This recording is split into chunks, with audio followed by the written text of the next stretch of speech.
Welcome back, everybody.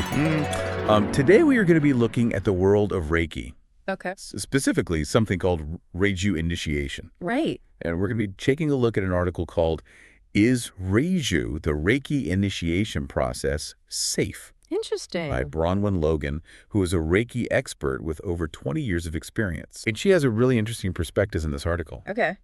She compares Reiju to sunbathing Oh, interesting. for the soul, I like that. which I thought was fascinating and something I definitely want to unpack with you today. Absolutely. Yeah. So for those of you who might not know, Yeah. Reiju is a sort of spiritual blessing Okay. and an initiation that takes place between a Reiki teacher and their student. Right. And it's often seen as this really kind of energetic experience. Yeah, it can be very powerful. So the question that we're going to kind of tackle today is, can something like Reiju, Mm-hmm. which is so spiritual, Right. could it actually be harmful, especially if someone is dealing with health issues? Right. If they're unwell, Mm-hmm. could that actually, Yeah. I don't know, make it worse or have Yeah. a negative impact? Well, the article really focuses on the word Reiju.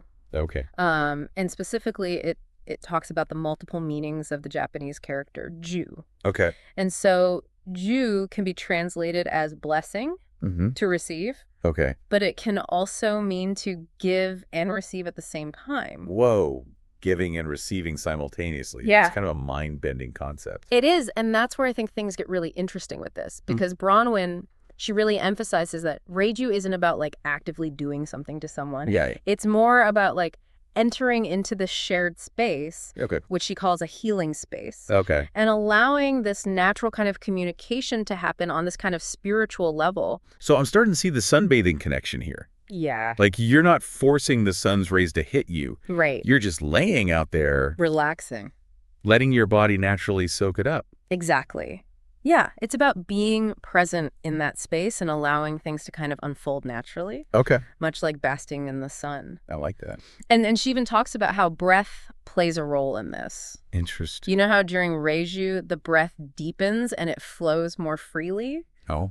You're not having to like manipulate it or anything, you're just allowing it to happen. So she specifically advises against like trying to force your breath or Yes. anything like that. It's about allowing. It's about allowing. Yeah. But how does this all relate to the safety aspect, especially for someone who is really struggling with their health? Right. Could it make things worse? Well, I think that's where Bronwen's perspective gets really thought-provoking. Okay. Because instead of talking about failing bodies, Mm-hmm.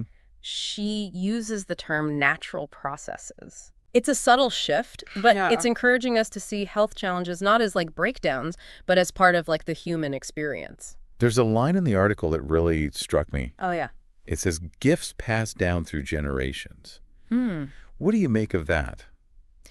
Well, I think what Bronwen's getting at there is that, our present state, including, any health issues we might have, is shaped by our life experiences, but also what we inherit, genetically. Right. And so Reiju encourages us to embrace ourselves as we are without dwelling on what we might perceive as imperfections. Right.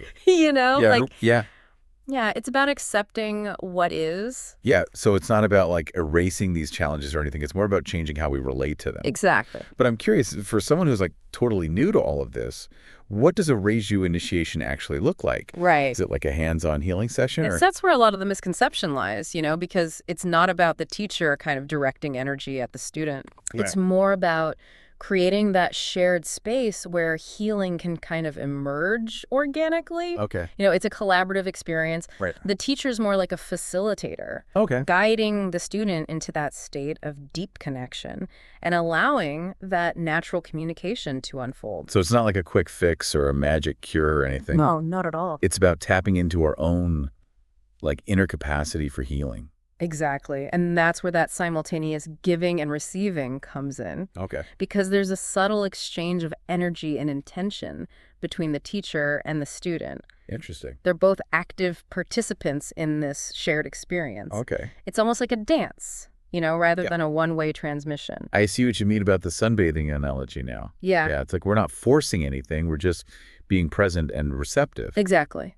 But what about the risks? We've talked about the benefits. Right. But are there any downsides, especially for someone with like, pre-existing health conditions? That's a really important question. And while Reiju is generally considered safe, it's important to remember that it's not a replacement for conventional medical treatment. Okay. It's more of a complementary practice. Gotcha. So if someone has a specific medical condition, it's always wise for them to consult with their healthcare provider before engaging in any energy healing modality. That makes sense. Yeah. What about finding a qualified Reiju practitioner? Okay. Any advice for our listeners who might be interested in exploring this further? Yeah, I mean, doing your research is key. Okay. Ultimately, you want to find a teacher who really resonates with you and whose approach feels right for you. I think that's such an important point. Yeah. Finding the right teacher can make all the difference. Are there any related practices that can kind of offer similar benefits? Absolutely. I mean, things like meditation yoga, even spending time in nature can be incredibly supportive practices. It's about finding what works best for you and creating this holistic approach to well-being. Right. And Reiju can be one piece of that puzzle. Yeah. But it doesn't have to be the only one. This has been such an enlightening conversation. It has. I feel like we've explored the spiritual meaning of Reiju, the concept of giving and receiving simultaneously, and how it can really shift our perspective on healing and the challenges that we face. Yeah. Before we wrap up, I want to leave our listeners with something to ponder. Okay, what's that? Bronwen's article really got me thinking about how we approach our own health journeys. If challenges are an inherent part of being human, does that change how we view and navigate those challenges? What if instead of resisting them, we lean into them with a little more curiosity and acceptance? That's a really interesting thought. Yeah, food for thought, right? Absolutely.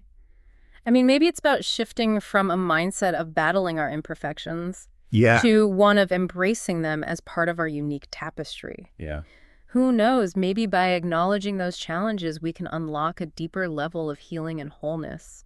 I think you hit the nail on the head there. Yeah. It's about moving away from that fight and towards a more compassionate understanding of ourselves. Absolutely. And for those who really resonate with this idea, maybe exploring Reiju might be a beautiful next step on that journey. Yeah, I think that's a great point. It's a really beautiful way to look at it, Yeah, and Reiju kind of offers us this really unique pathway to explore that shift. Yeah, I think so. It's not about erasing our struggles, it's about changing our relationship with them. And maybe that's where true healing can begin.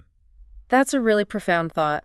And Reiju, with its emphasis on acceptance and allowing, really provides the framework for that kind of healing. We've only just scratched the surface. Yeah, just a glimpse. But what a fascinating surface it is. It really is. So I want to give a huge thank you to Bronwen Logan for her insightful article that kind of sparked this whole conversation. Absolutely. And to you, dear listener, thanks for joining us on this deep dive. We hope you found it as thought-provoking as we did. And until next time, keep seeking, keep questioning, and keep embracing this incredible journey of being human.